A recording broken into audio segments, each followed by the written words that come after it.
वालिया दो जहान सतगुरु ठाकुर गुलाब देव जी महाराज कहते हैं, रे फकरा हुई फकीरी ओखी ये करनी पड़े सबूरी रे।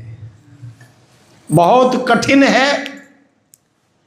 फकरा हुई फकीरी ओखी करनी पड़े सबूरी रे, जैसे ताड़ ऊंची सर्व वृक्ष दूरी रे। वो ताड़ का पेड़ दूर से ही अलग ही होता है, अकेला ही होता है। अपने तो 20 डाल के तो बोझड़े चिमट रहे चुगरते, अकेले कहाँ है। जैसे ताड़ ऊंचती सर्व वृक्ष दूरी रे, वो सर्व वृक्षों से दूरी बना करके रखता है, अकेला ही है और जो दूर से ही नजर आता है। चढ़े तो खावे प्रेम फड़ा और पड़े तो चकना चूरी रे।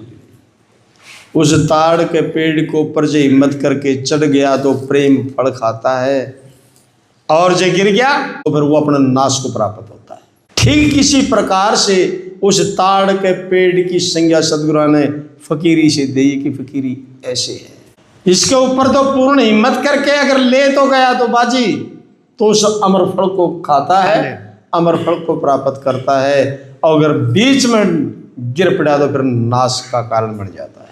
चढ़े तो खावे प्रेम फड़ा को पड़े तो चकना चोरी रे, वर्ण आश्रम 3 लाज से होशी पाक जरूरी है। पवित्र हो, वर्ण आश्रम से परे हो, तीनों लाजों से परे हो। लेकिन ये इनका पछाड़ना डॉक्टर साहब खाला जी का बाड़ा नहीं। आज दुविधा का कारण ही हमारे वर्ण आश्रम और हमारी लाज खड़ी है। और जब तक ये नहीं तोड़ी जाती तब तक इस मैदान के अंदर जिज्ञासु ठहर ही नहीं सकता, सवाल ही पैदा नहीं होता, क्योंकि बहुत खतरनाक बंधन है ये। वर्ण आश्रम 3 लाज सो होशी पाक जरूरी रे। और फिर चढ़ो महल पिया के ऊंचे, राव सेज हजूरी रे। फिर चढ़ उस जगदीश का जिस लगा प्रेम, जगदीश का कुछ और ना चाहिए। उनको लोड क्या रहेगी? अगर प्रेम जागा है उससे तो फिर ये और वासनाएं कहां से पैदा होगी?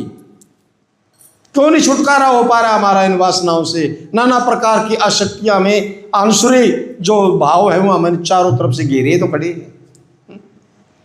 चढ़ो महल पिया से ऊंचे, राव सेज हजूरी रे। दास गुलाब फकीरी ऐसे जेकर उतरे पूरी रे। जेकर पूरी उतरती है तो फकीरी नाम उसका है, ढंगोसला का नाम फकीरी नहीं है। लगी आस के जना हकानी वो देखे हक नजारा रे, ईश्वर जीव ब्रह्म आपे जो लहर तरंग जल सारा रे। और नहीं कहो कि लोड उन्हा जिन अपना आप विचारा रे, और अपने रूप में तो आपे दीवाने जो दीप पतंगे प्यारा रे। किसको पूजे किसको मनावे, किसको पूजे किसको मनावे, किसते करे किनारा रे। दास हरपाल जो आप सर्वज्ञ सकल पसारा रे। तेरा ही विस्तार है सारा, किसको पूजेगा किससे मनाएगा और दूरी किससे बनाएगा। लेकिन बीमारी क्या है कि वह आस्की हकानी नहीं लगी, क्योंकि आस्की कहीं और लग रही है। हम दीवाने कहीं और हो फिरते हैं। उस चीज का तो हमारे अंदर हमने उस चीज को तो जगह ही गुंदी रखी। अपने प्रेम लगा जगदीश का, कुछ और ना चाहिए। जिसने उस हरि से प्रेम लगा लिया है तो दूसरे के लिए स्थान उसके पास है ही कहां डॉक्टर साहब? किसी और के लिए उसके पास जगह है ही कहां? प्रेम नाम उसका है 2 चीजों का आपस में एक दूसरे के अंदर समा जाने का नाम प्रेम है। दोनों एक दूसरे के अंदर लीन होने के लिए ललायत होते हैं। जब दोनों एक दूसरे के अंदर समा करके और एक ही रूप रह जाता है, तीसरे के लिए जगह है ही कहां स्थान है? लेकिन हमने ढूंढ भर रखा और क्या है का? क्यों? क्योंकि हम सारे मिजाजी आस्की के अंदर 2 प्रकार की आस्की होती है, एक हकानी होती है, एक मिजाजी होती है। हकानी आस्की लगी मंसूर को, झूम गया वो सूढ़ी के ऊपर। हकानी आस्की लगी समस्त वेग को, अपनी खाल तक खिंचवा दी, परवाह नहीं मानी। वह हकानी आस्की लगी बाबा फरीद को कुएं के अंदर अपने आप को लटका दिया। वह हकानी आस्की लगी महाराज रविदास जी को परमार्थ के लिए अपने जो देह का त्याग कर दिया। महाराज त्याग को नहीं होता गठन नहीं गए। तो फिर उन महापुरुषों की हम बात करते हैं तो क्या हम उस दौड़ में है? कहीं दौड़ भी नहीं है। कहने के बाद तो यह है कि जब तक हम रुपए में से 1 पैसा भी उस जगह के ऊपर नहीं है तो फिर उन महापुरुषों को कहने आना हमारा सिर जो शर्म से झुकना चाहिए, उनका नाम लेते थे। फिर और किसी की लोड़ ही नहीं रही, काम तो उसी से तो था। नदी को तो काम सागर से ही तो था, उसने तो लीन सागर में ही तो होना था, क्योंकि वह वहीं जाकर के शांत हो सकती थी। बिगाड़ लिया अपने स्वरूप को, सागर में लीन होकर के नदी रही ही नहीं। और कितनी बाधाओं से गुजरी है, कितनी चट्टानों से टकराई है, लेकिन अपने वेग को रुकने नहीं दिया, आखिर मंजिल को प्राप्त करके रही। तो उसका नाम फकीरी है, उस अटलता का नाम फकीरी है। ठीक है, तो ऐसा वाणी का भाव था महापुरुष का। अजब क्या था? अजब फकीरी साहिब, साहिब ही भागन से पाइए, बड़भागी हैं वो जो ऐसी फकीरी को प्राप्त करने के लिए ललायत हैं, जो चल रहे हैं उस मार्ग के ऊपर सच्ची आत्मा के साथ, सच्चाई के साथ, कदम जिनके रुकते नहीं, एक एक कदम जिनके बढ़ते जा रहे हैं। और मैं नमन करता हूं राहगीरों को कि जो उस मंजिल की तरफ, हमारी मंजिल ही वो है, क्योंकि जिस मंजिल की हम ये दौड़ में लग रहे हैं, यहाँ एक दिन ये फना है सब कुछ। और सभी को पता है, सभी को पता है कि यहाँ आया तू अकेला था, खाली आया था, सारी जिंदगी प्राप्त करने के लिए, सब कुछ प्राप्त करने के लिए सारी जिंदगी झगड़ता रहा, और अंत में फिर खाली का खाली यहाँ से रवानगी ले गया। ये सब कुछ जानते हुए भी, लेकिन इस अंधी दौड़ से छुटकारा हो ही नहीं रहा। ये नहीं कहते कि इसका सब जाएगा ता करके जंगल में जा बैठो, बच्चों को भीख मांगने के लिए मजबूर कर दो, ऐसा भाव नहीं है। ये सब कुछ करते हुए गुजरना है, दुख और सुख दोनों से इस उपाधि को तोड़ करके ऊपर निकलना है। जब तक अंतःकरण की उपाधि नहीं टूट जाती, आप इस जंजाल से बाहर नहीं निकल सकते। जन्म मरण भी होगा, और ये जरा जवानी और जो है बचपना भी होगा, भूख प्यास भी होगी, अपना पराया भी तुम्हें भासेगा, जन्म मरण भी तुम्हें भासेगा, दुख सुख भी भासेंगे, मैं मेरी भी भासेगी, क्योंकि ये टोटली का टोटली मलबा ये अंतःकरण की उपाधि कर दिया है। नमन योग है वो महापुरुष जो तोड़ करके इस उपाधि को ऊपर लंघे, जहां ना भूख है, ना प्यास है, ना हर्ष है, ना शोक है, ना अपना है, ना पराया है। वो लालसा रखते नहीं किसी चीज की, क्योंकि जिसकी लालसा थी उसके अंदर तो वो स्थिति पा गए, लीन हो गए। वो रूठे वैसे जगत में रहते हैं। और अज्ञान नहीं पूछते क्या हो गया, तेरे बाप का सिर हो गया, अभी तू समझे तो कोई नहीं, क्या हो गया, टेंशन से क्या है, हाँ टेंशन से तू मिटा देगा है? तो इस जगत के अंदर रूठे वैसे रहते हैं, लेकिन अंदर से शांत है, अंदर से डामाडोल नहीं है, वो अपनी जगह के ऊपर स्थित है। तो बंधु हो, कहने का भावार्थ यही है कि महापुरुषों की वाणी हमें चिता के रही है, तो फिर भी हम अपना आप का मंथन क्यों नहीं कर रहे भाई? क्यों नहीं अपना आप को तोल के देख पा रहे हम? क्या इनके सुनने से कल्याण हो जाएगा, या सिर्फ ये कहने से कल्याण हो जाएगा? हम किसी पासिंग में तो होंगे, कहीं तो रुके, कहीं पर तो कदम हमारे जमने चाहिए। वर्णों से पीछा हमारा छूटा नहीं, निभानी पड़ेगी, या तो समाज की लाग से, परिवार की लाग से, तिकड़े की लाग से, मुकड़े की लाग है, फिर तुम के लेना आता तू 50 रोज में कर ले तेरी पूरी लाज हमारा में टूटी नहीं कुछ ये भी। और जो घोड़ा जिस खाई में पड़ा था, यानी एक दृष्टांत लगता है, मैं बताऊं आपको। एक राजा का किला था, और उस किले के अंदर अस्तबल था, घोड़े बंधने की जगह थी, काफी घोड़े थे, और उस किले के बाहर को 3 खाई खुदी हुई थी। एक दिन राजा कहने लगा कि हम कल घोड़े देखने चलेंगे। वजीर ने जो वहां पर उनकी पालन पोषण करने वाले थे, सेवा वाले थे घोड़ा की, उनको बोल दिया भाई कल राजा आएगा और मैं इशारा करूंगा तोप दाग देना। दोनों गए डॉक्टर साहब, लेकिन वो परिवार वाले जो थे, जो उनकी पालन पोषण करने वाले थे, वो पहली खाई पे खड़े हो गए। जो बीच वाली खाई थी उस पर वजीर खड़ा हो गया, जो आखिरी वाली खाई थी उसको ऊपर राजा खड़ा हो गया। इशारा किया और तोप दागी, धमाका हुआ तोप का, और घोड़े बिध के। कुछ घोड़े तो ऐसे थे वह हल्ले पूरी अपनी जगह थे, उनको ऊपर कोई असर नहीं हुआ। कुछ ऐसे थे वह तोप की आवाज सुन करके बिध के और उस किले से बाहर आ गए। अस्तबल से तो निकल गए, लेकिन पहली खाई में जाके पड़ गए। वहां पर वो उनके पालन करने वाले खड़े थे, उनने वे पकड़ लिए, उनके गुलाम, उनकी काठी गल गई उनके ऊपर, वे उनके गुलाम हो गए। कुछ घोड़े थे जो किले से भी निकल गए और पहली खाई भी टपके, लेकिन वो दूसरी में जा फंसे। दूसरी में वजीर खड़ा था, वो उसके काबू में आ गई, उसके गुलाम उसके अधीन हो गए। कुछ ही घोड़े थे जो अस्तबल भी निकले, पहली खाई भी टपके, लेकिन दूसरी भी कूद गए, लेकिन तीसरी में जा पड़े। तीसरी में राजा खड़ा था, वो राजा ने पकड़ लिए, वो राजा के गुलाम हो गए। कुछ गिने चुने घोड़े ऐसे थे जो अस्तबल तभी निकले, पहली भी टपके, दूसरी भी कूद गए और तीसरी भी कूद गए। वो किसी के गुलाम नहीं रहे, वो आजाद हो गए और स्वतंत्र हो गए।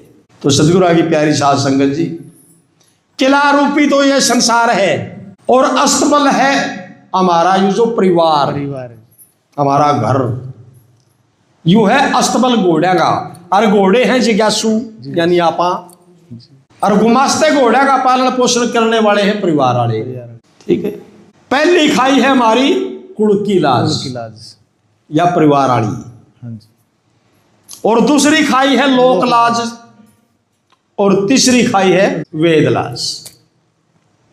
वेद राजा की तरह है, लोक लाज वजीर की तरह है, और कुल वाले जो है ये कुल लाज जो है ये कुल की तरह है, यानी कुल लाज है। गुमास्ते जो है वो पहली खाई कुल की लाज।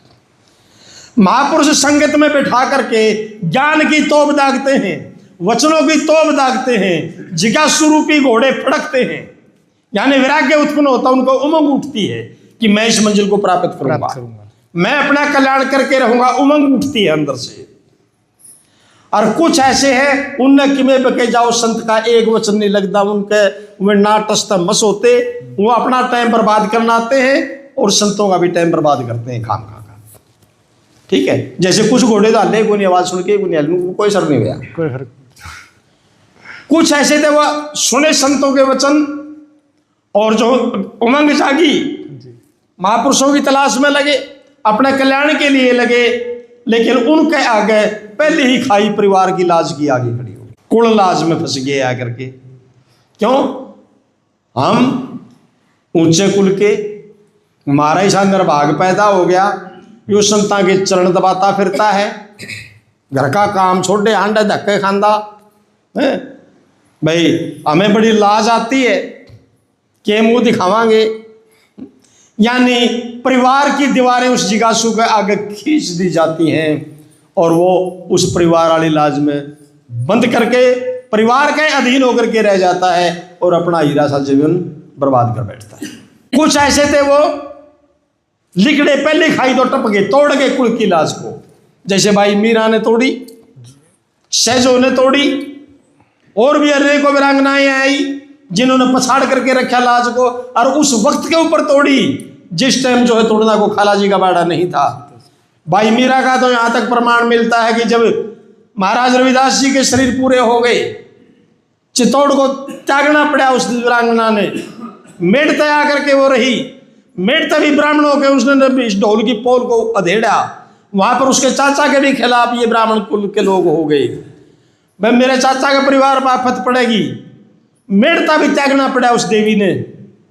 और उसका चाचा वाला परिवार जब उसको ढूंढने के लिए उसका पीछे पड़ा, एक मरीगा का खोलचा पड़ा था, मरीगा का करंग, उस परिवार से बचने के लिए कि मेरे को ये ढूंढ ना ले, और मेरे लिए मेरे कारण इन पर भी मुसीबत के पहाड़ पड़ेंगे समाज के, लेकिन उस मरीगा का खोलचे के अंदर जो छुपाया अपना, उसका मैं घुस गई, वो आगे निकल गई, तब जाकर के वो वृंदावन के अंदर पहुंची थी। आज वो नौबत नहीं है, लेकिन फिर भी लाज नहीं टूट रही। उनसे देखो उन वीरांगनाओं को कैसे कैसे कसौटियों से गुजरी है वो। इसका नाम फकीरी है, फकीरी को सहज नहीं होती। ठीक है, तो पहली तो तोड़ गए, लेकिन दूसरी में लोक लाज में जा फंसे। लोग मारे मुंह पर थूके हैं, ये हांडा उड़ा सत्संगा में धक्के खांदी, फलानी न्यू कर दी, मुकड़ी न्यू कर दी, और हमने भी कहते खड़े के संत पाखंड वो जनानियां ने बुखारी उड़ा काम खा के फलानी, यानी पता नहीं किस किस चीज क्या क्या चीजें खड़ी हो जाती हैं। तो लोक लाज खड़ी की जाती है, इसके कुल लाज ने तोड़ भी गया तो फिर लोक लाज में फंस करके जो जाना बंद कर देता है संतों के पास और अपना जीवन बर्बाद कर बैठता है। अर्जे हिम्मत करके वह भी तोड़ गया, तो फिर आ गई है तिलकधारी वेदाड़े हैं। वेद में ये लिखा है, ये संतवंत कुछ नहीं लिख रहे, ले रहे जो वेद में लिखा है वो ही कर, श्राद्ध काट, ये देवते तो हो गए, गौदान कर हैं, और इनका दिया और स्वर्ग लोगों तक पहुंचे है। मैं बताऊं, मैं एक बोधनी गांव पड़ता है, मेरी ड्यूटी थी वहाँ साथ में ही, तो वहाँ एक शरीर चला गया, वे बिस्तरे बास्तरे पाँचों कपड़े और बर्तन बुर्तन देते हैं पंडित को, लेकिन जूतियाँ की जगह उन्होंने वाई चप्पल दे दी। अगले दिन वो पंडित आया, डॉक्टर साहब आगे ने बोला, भाई थारा वो तुम्हारा बाप रात सुपने में आया, और उन्होंने बोला कि मैंने तो सदा चमड़े के जूते पहरे हैं, बूट, अरे ये चप्पल क्यों दे दी? तो बोला हमें बूट देने पड़ेंगे। बंदा वो ठीक था, न बोला पंडित जी फिर बूट दे देंगे, फिर तेरे ते दिए बूट हमारे बाप तक तो पहुंच जाते होंगे। बोला हाँ हाँ बिल्कुल उस तक पहुंच जाएंगे, कोई दिक्कत नहीं है। बोला फिर तड़के लीजिए। अगले दिन पंडित तो भाई 500-700 के बूट आवे चमड़े के, हाँ जा पहुंचा। बोला भाई ले आओ। बोला पंडित जी पहले तो पानी पी ले। फिर बोला यार तसल्ली की बात है कि नहीं, तेरे ते हम बूट दे तो हमारा बाप तक तो पहुंच जाएंगे। बोला बिल्कुल पहुंच जाएंगे। बोला पंडित जी तेरा बहुत धन्यवाद। बोला फिर एक चीज और भी है, हमारा बाप क्या करता दारू, और जब तक उसका 20-30 खोसड़े सिर में नहीं पड़ जाते नहीं तो उसने नींद को नहीं आ गई। पंडित जी दारू पी के खोसड़े तना खाने पड़ेंगे जी, तो स्वर्ग में सोगा। फिर क्या बूट मांगा था था कुछ। यानी उन्होंने कहा कि ये संत वंत कुछ नहीं ले रहे, हरिद्वार जाओ, वहां पिंड में रहो, श्राद्ध निकालो, गऊ दान करो, ब्राह्मणों को जमाओ, यानी सब पेट के धंधे बना लिए और कर्म कांड में उलझा करके इस तीसरी लाज के अंदर ये इस जीव को फंसा के छोड़ देते हैं। और जो से अपना आपको बुद्धिमान और पढ़े लिखे बताऊं, मैं अपना मन मूर्ख देखे, वही ज्यादा डूबे देखे, ठीक है, तो अपना जीवन वो बर्बाद कर बैठते हैं। तो ये तीनों लाज जब तक नहीं तोड़ी जाती, वो जिज्ञासु मैदान में आज डटे इनको काल डटे, वो ठहर ही नहीं सकता, क्योंकि ये लाज नहीं चलती, ये तोड़नी पड़ेगी, ठीक है। तो वर्ण आश्रम से निकलना पड़ेगा जिस जंजाल से इस जीव ने, और जो नहीं निकल सक रहा, अगर वो है ही अलाचार, घोड़े ही डाल भाई खाई में फंसे रहा है, तो भाई फिर ठीक है, अपना घरा नाम रट लो, सेवा की में बनती दो संतों ही कर लो, नहीं करी जाती तो भाभी जी ना करो भाई, अपना कल्याण करो, नाम रटो, मौज मारो, ज्ञान गुण का नहीं अपने डालो ना, क्योंकि ये तो पात्रों का काम है, जो पात्र हैं ये तो उन्हीं में डलेगा दूध, तो क्योंकि जो बांडाई नहीं शुद्ध है तो उसके अंदर ये शुद्ध नहीं ठहर सकता, ठीक है बंधु। बाकी किसी से कोई द्वेष नहीं, ना कोई ईर्षा भाव है, ठीक है। सारी संगत सारा एक ही नूर है, सभी में वाय ज्योति प्रगट है। नाम रटो, स्मरण करो, मौज करो, स्थिति पा सको तो भाई काम थारा है, मार्ग बताना काम था। अब उसको ऊपर कहाँ तक तुम पहुँचते हो, ना पहुँचते हो, उस पर स्थिति तुम कर पाते हो ना कर पाते हो, तो बात वही आ जाती है भाई, पहली कृपा खुद पे खुद करो, बात जिद बनेगी ना। गुरु का रोटी खाने तो थारी भूख मिटे, ठीक है, खुद न खानी पड़ेगी। चांद देखना हो तो अपनी आँखों से देखना पड़ेगा, गुरु की आँखों से कौन दिखाओ, ठीक है। और मजा भी जिदे है जिद अपने अनुभव से बात आई, जब सोम की आंखों से ही दिखे तो मजा तभी है। तो ऐसा वाणी का भाव था बंधु हो। बाकी बड़ी अच्छी वाणी थी, किस महापुरुष की थी ये? चरणदास, हाँ चरणदास जी सहज जो के भाई थे, चरणदास जी बहुत बढ़िया वाणी थी।